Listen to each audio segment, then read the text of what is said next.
gostaria de falar sobre por que o mundo precisa de líderes. E para começar isso, eu queria falar um pouquinho sobre esse cara aqui. Quem que é esse cara aqui, gente? Como é que é? Bruce Lee. Como?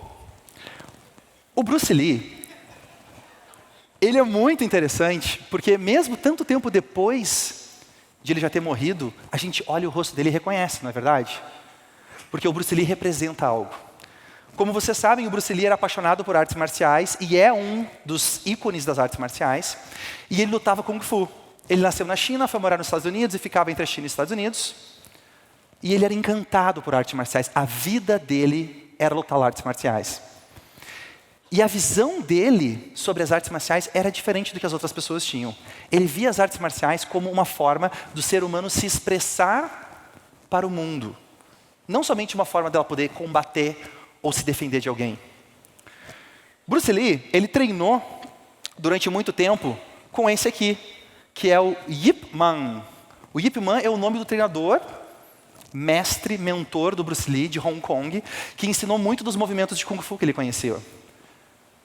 E o Bruce Lee voltou para os Estados Unidos, abriu uma academia e começou a ensinar o método que ele aprendeu de Kung Fu, porém, com a visão dele. Naquela época, e poucas pessoas sabem, para você aprender Kung Fu, você tinha que ser chinês. Não se ensinava Kung Fu para quem não era descendente de chinês. E o Bruce Lee, com a visão dele, ele falava, é tão linda essa arte, é tão poderosa, que não tem por que a gente manter só entre a gente. Por que não abrir para outras pessoas? Por que não ensinar todo mundo? E ele ensinava todo mundo. Como você deve imaginar, isso perturbou muita gente, incomodou muita gente. E um dia, o Bruce Lee recebeu uma notificação na casa dele judicial, dizendo, ou você fecha a academia, ou você vai ser processado e preso, e você vai arruinar o seu nome. Vindo da Associação Internacional de Kung Fu. Porque o Bruce Lee, ele dizia que o Kung Fu precisava evoluir. Ele era bom, mas era muito preso com dogmas e crenças e coisas culturais que no dia de hoje não funcionam mais. Bruce Lee naquele dia foi para casa e chorou. Porque ele estava diante de uma bifurcação na vida dele. Ou ele aceitava aquele obstáculo que impuseram para ele, e ele nunca mais viveria o sonho dele, ou ele ia fazer alguma coisa. E o que a associação fez foi o seguinte, fez um desafio para ele. E falou, Bruce Lee, vamos fazer o seguinte, a gente vai fazer um evento e você vai enfrentar o nosso maior campeão, um dos mestres, que para o Bruce Lee era uma das referências dele de Kung Fu. A sua chance de ganhar, obviamente, é quase zero, mas se você ganhar, você vai poder ensinar Kung Fu para quem você quiser. Mas se você perder, nunca mais você pode citar a palavra Kung Fu em nada que você faça.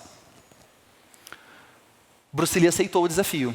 Pessoas de vários lugares vieram assistir aquele combate. E em 3 minutos, Bruce Lee venceu o mestre. E se você perguntar para mim por que será que ele venceu, a minha opinião pessoal é de que ele venceu porque cada fibra do ser dele precisava daquilo. Ele não venceu porque ele queria ganhar dinheiro. Ele não venceu porque ele queria simplesmente divulgar o Kung Fu. É porque a missão de vida dele dependia daquilo. Ele queria aquilo com tanta tenacidade que nada ia parar ele. E nada parou. Porque ele enfrentou uma pessoa que tinha muito mais conhecimento técnico, mas não tinha motivação e a missão que ele tinha. Perguntaram para Bruce Lee o que o método dele tinha de tão diferente que motivava tantas pessoas a querer aprender o método dele. Que foi a evolução do Kung Fu. E ele disse 3 coisas. Que o método dele era baseado em 3 pontos. E se você tiver aí papel e caneta, eu quero convidar você a anotar esses 3 pontos. O primeiro ponto do método do Bruce Lee era: você tem que ter a força de adaptar o que é útil para você. Então você aprende. E quando você pega alguma coisa, você adapta para o seu caso, para aplicar no seu caso. Além disso, você tem que ter a coragem de rejeitar o que não serve para você. E por último, você tem que adicionar o que é especificamente seu naquela arte. Então isso era totalmente diferente do que eles viviam naquela época. Você era condecorado e você progredia no Kung Fu por quão bem você executava os movimentos que você aprendia. Era a eficiência. Em cima da histórica arte do Kung Fu. E o Bruce Lee não queria isso. Ele dizia que o Kung Fu era uma forma de expressão. E como é que você pede para alguém se expressar?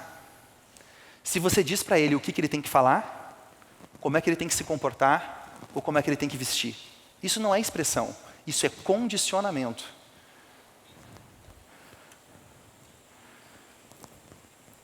A gente lançou o nosso primeiro infoproduto em 2008. Naquela época não tinha Hotmart. E todos esses anos eu consigo ver que o mercado está mudando muita coisa.